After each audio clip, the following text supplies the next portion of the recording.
ulamanya mata duitan, pemimpinnya mata duitan, rakyatnya mata duitan, hancurlah bangsa ini. Rakyat ditepo setiap 4-5 tahun. Hai partai politik, hai calon-calon pemimpin, mengapa kau membagi-bagi duitmu, membagi-bagi sembakomu pada saat ada pemilihan umum? Itu artinya penyuapan besar-besaran terhadap rakyat. Hai pemimpin bangsa, kalau kau jadi pemimpin dengan cara menyuap rakyat, rakyat yang disuap, maka hasilnya nanti akan mewujudkan pemimpin-pemimpin rampok dan pemimpin-pemimpin maling. Saya khawatir nanti kalau memilih pemimpin dasarnya duit, saya khawatir bangsa Indonesia nanti bupatinya bupati bajingan, gubernurnya gubernur bajingan, menterinya menteri bajingan, sampai presidennya presiden bajingan. Subhanallah walhamdulillah wa la ilaha illallah. Ya, saya kalau sudah agama, Pak, lupa kalau tua. Karena ini untuk kepentingan melihara akidah Ahlussunnah wal Jamaah. Ini yang diekspor. Oleh sebab itu santri, yang kau hadapi masa depanmu sangat berat kalau kau tidak diisi dengan ilmu-ilmu akidah yang benar, tidak diisi dengan ilmu Islam yang benar.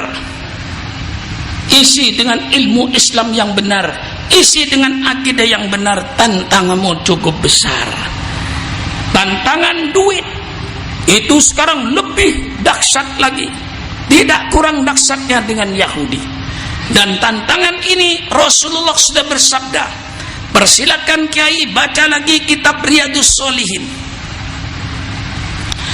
Di situ Rasulullah sallallahu alaihi wasallam bersabda, inna mimma akhafu alaikum ba'di ma yuftahu alaikum min zahratid dunya wa zinatiha. Sesungguhnya di antara yang saya takuti, sabda Rasulullah, terhadap umatku nanti setelah saya meninggal dunia.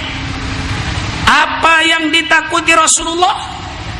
Ma yuftahu alaikum, persilakan santri, ma yuftahu alaikum, sesuatu yuftahu yang akan dibukakan alaikum atas kalian. Apa itu akan dibukakan oleh Allah? Min zahratid dunya wa zinatiha, dari keindahan dunia dan perhiasan dunia.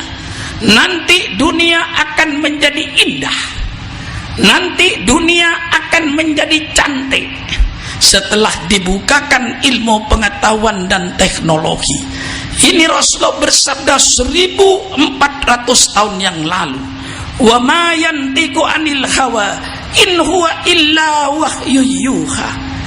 Rasulullah tidak berbicara berdasarkan nafsunya, tapi semua kata dan huruf yang keluar dari lidahnya yang mulia Rasulullah sallallahu alaihi wasallam pasti dilatar belakangi oleh wahyu. Maka itu fatwanya Rasulullah sabda pasti benar, karena bimbingan wahyu. Berbicara 1400 tahun yang lalu, sekarang Sukron Makmun yang merasakan keindahan dunia. Sampang sekarang bukan Sampang 40 tahun yang lalu, Surabaya sekarang bukan Surabaya 40 tahun yang lalu. Sekarang sudah dirubah oleh ilmu pengetahuan dan teknologi. Ada Suramadu, Tasik, Kebayi Geledek. Dan nanti akan disambung itu, Jawa akan disambung dengan Sumatera, nanti Jawa Timur akan disambung dengan Bali, sambung menyambung. Itu sudah menjadi program pemerintah.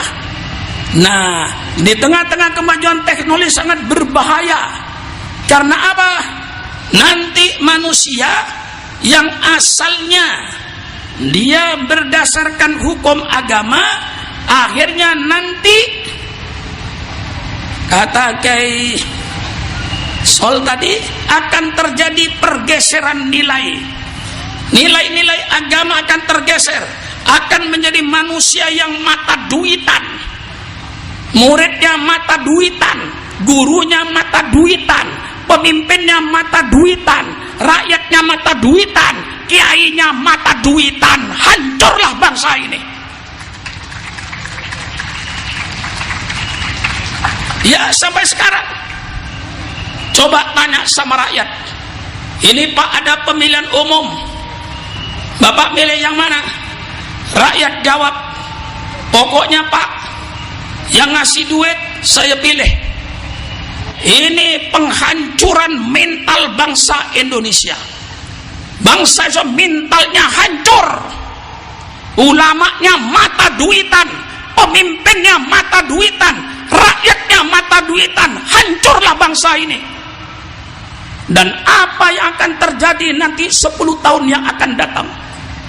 Kalau rakyat milih pemimpin bukan berdasarkan sidik, amanat, tabligh, fatonah, rakyat memilih pemimpin asal berdasarkan duit, saya khawatir nanti pada suatu saat ada bajingan yang duitnya triliunan, kemudian bajingan tuh mencalonkan bupati, mencalonkan gubernur, mencalonkan menteri, mencalonkan presiden. Apa yang akan terjadi nanti bangsa Indonesia? Saya khawatir nanti kalau memilih pemimpin dasarnya duit, saya khawatir bangsa Indonesia nanti bupatinya bupati bajingan, gubernurnya gubernur bajingan, menterinya menteri bajingan, sampai presidennya presiden bajingan. Habis-habisan saya untuk menyelamatkan bangsa ini. Saya tidak tega bangsanya ditipu. Bu, pola dekik pada pemilu boleh Bu. Rakyat ditipu setiap 4-5 tahun. Hai partai politik, hai calon-calon pemimpin, mengapa kau membagi-bagi duitmu, membagi-bagi sembakomu pada saat ada pemilihan umum? Itu artinya penyuapan besar-besaran terhadap rakyat. Hai pemimpin bangsa, kalau kau jadi pemimpin dengan cara menyuap rakyat, rakyat yang disuap, maka hasilnya nanti akan mewujudkan pemimpin-pemimpin rampok dan pemimpin-pemimpin maling. Ini apa punten? Bener pidato lagi, bener lagi. Mohon bener torok ji, pele secocok ke Atene ji, membeda calon bupati pele secocok ke Atena, mon abri pes abri sembako lah kalah so sampian ji, orang aja pele, ngiding kau penga, membeda senuntut, bulan ele abri pes pas tak milih, nuntut Sukran Makmun pengacara, biar bukan sarjana hukum. Jangan main-main, rakyat sudah ditipu oleh pemimpin bertahun-tahun dengan janji-janji. Kalau ketika pemilu janjinya 1000 janji yang tidak dipenuhi, kemudian rakyat hanya ditipu dengan sembako, dengan duit 50.000 supaya dia jadi pemimpin. Inilah perbuatan yang tidak benar. Kalau caranya sudah nggak benar, pasti hasilnya tidak benar. Ini yang kikir gula, yang nggak beritahu ke sampean malah uning, ke sampean hidung-gedung, ini, terus hidung-gedung nggak boleh. Toreh, lah ini saudara yang kita hadapi. Maka santri-santri sebagai generasi Islam, kau di pesantren tekun belajar. Gali api Islam, nyalakan api Islam di seluruh kepulauan Nusantara, biar terang dengan syariat Islam. Ini yang menjadi garapan kita semua. Kita sudah subhanallah, Belandanya diusir Bu, Belandana lamole kapi kebengkona, mosoni binin tinggi lamba Belanda bedendang matura pu Kula orang-orang tua kita berjuang pukang kui ngusir Belanda. Ropana Belanda na mulai ka nagarana. Ni binin mulai ka madarana. Cuma ropana rokai tina ng sampang. Ni budin make Belanda na lamule. Lamba siya talanaan ni kabu lamba. Reng bini Belanda bu. Siya manyonya koboy siya ngangon karpuy ng Meksiko kasa. Lambat sing aku rok panda buk nyonya Belanda buk yang kena buatan samangken buk benih nyonya Belanda buk nyonya gelis nyonya nyuates kelampin yangku lebih parah lagi Belanda na yusir hokoma yangkui kahu ape kitab undang-undang hukum pidana adalah warisan Belanda yang 60 tahun kita pakai, tapi nyatanya KUHP gagal. Dengan adanya KUHP, koruptor merajalela, sogok menyogok merajalela, maksiat merajalela, perzinan merajalela, pergaulan bebas merajalela. KUHP tidak berwibawa. Betul? Betul? Saya tawarkan pada pemerintah, karena hukum ini gunanya apa? Kita bikin hukum, gunanya hukum untuk membuat pelaku-pelaku kejahatan makle jerah. Ngerti buk jerah? Ngerti jerah buk? Mangken ada KUHP, se korupsi tak jerah, se sogok menyogok tak jerah, malah sajon dadi. Yang kena buatan? Sia zina sajon dadi, sebuk mabuan sajon dadi, narkoba sajon dadi, KUHP na bodoh, tapi maksiat sajon dadi. Berarti KUHP sudah tidak dihargai oleh bangsa Indonesia. Nyatanya KUHP tidak membuat pelaku kejahatan jerah. Perlu saya tawarkan pada pemerintah, saya tawarkan pemerintah, selamatkan bangsa dengan syariat Islam. Coba pemerintah syariat Islam laksanakan 2 tahun saja, coba. Kalau bagus teruskan, dan saya yakin bagus. Masa manaber tak oleh? Yang kita terus ini oleh manaber, oleh manaber. Yang manaber gula ke pemerintah. Saya tawarkan hukum alternatif.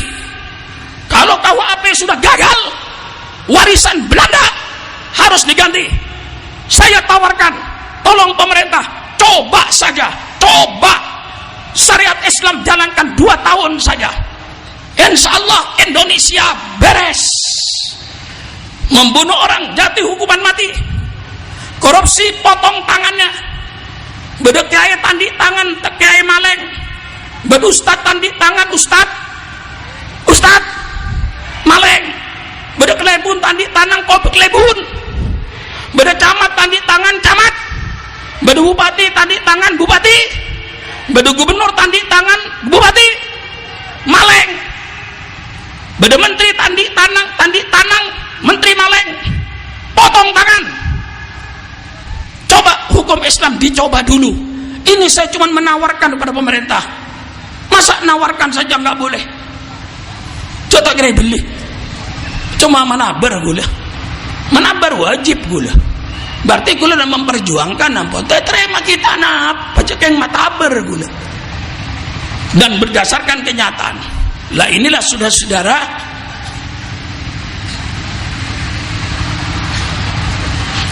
Ya, lupa saya ini kalau sudah pidato, Pak. Padahal oleh dokter saya, Bu. So dokter gula tak oleh pidato lebih sajam, Bu. Ban so dokter gula soro mena pidato ni ka soro on laonan. Soro tojo kayak pidato on laonan, cok sampai pidato nada tinggi. Jangan dokter jaga jantungnya. Karena gula ni kan jantung gula lagi beroperasi, Bu. Ibri napa ka saya ini beri gorong-gorong so dokter. Tapi cepon dokter Allahu alam jantung gula saya. Cuma napa pembuluh darah sentar ke jantung nikah anu menyempit, tapi Pak beri gorong-gorong malah lancar deren sini ke Bu. Gorong-gorong larang Bu. Udah waktu keluar di masake Bu, etaki so masake, celingaki so ya Allah manten orang miskin tak sake ajan gula. Bareng miskin nasake Pak derem masa tambah. Gula kemana keluar etaki 130 juta. Ya Allah. Celingaki 130 juta. Kikeng alhamdulillah pukul banyak kanca Bu. Saya tak banyak kanca. Tak keluar di masake, gula tak oleh keluar je tak majer. Paman gula tak keluar majer atau sokule soro tok. Napa Kak? Yang kok tak bisa keluar tok di masake. Apa napa Kak? Tak bisa majer. Jajal reng sampang bedaki koin. Lah mangken modal tangki koin kan?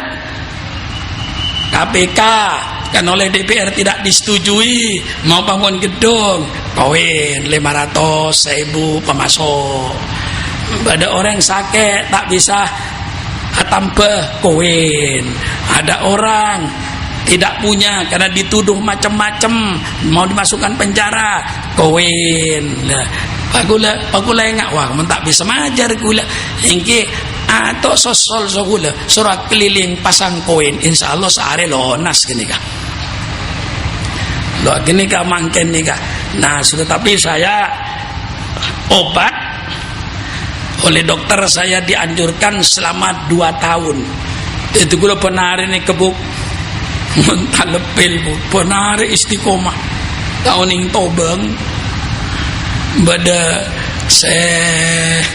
siang pada sekulaku pada semalam ni keponare loleh belum bulan lebih ampun Bu janjinya dokter 1 tahun gula naber bagaimana kalau 1 tahun ya sudahlah Pak Kiai nanti kalau 1 tahun kelihatannya bagus ya sudahlah nggak usah 2 tahun karena pilnya mahal pil mahal kini kepuk cek kebelia tempe oleh ngerasa keranjung.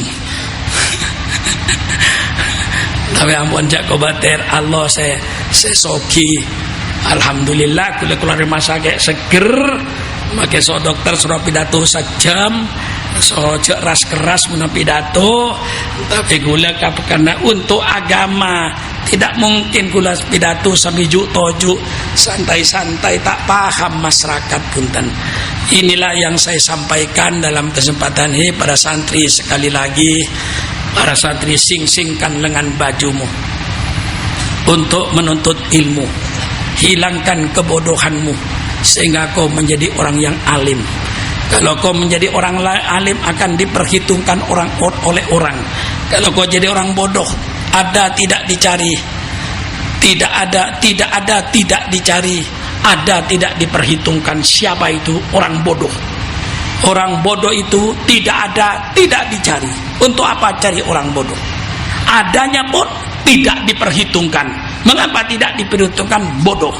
Tapi jadilah kau orang yang kalau tidak ada dicari, kalau ada diperhitungkan. Itulah orang yang alim. Sekian saja, mari kita baca surat Al-Fatihah.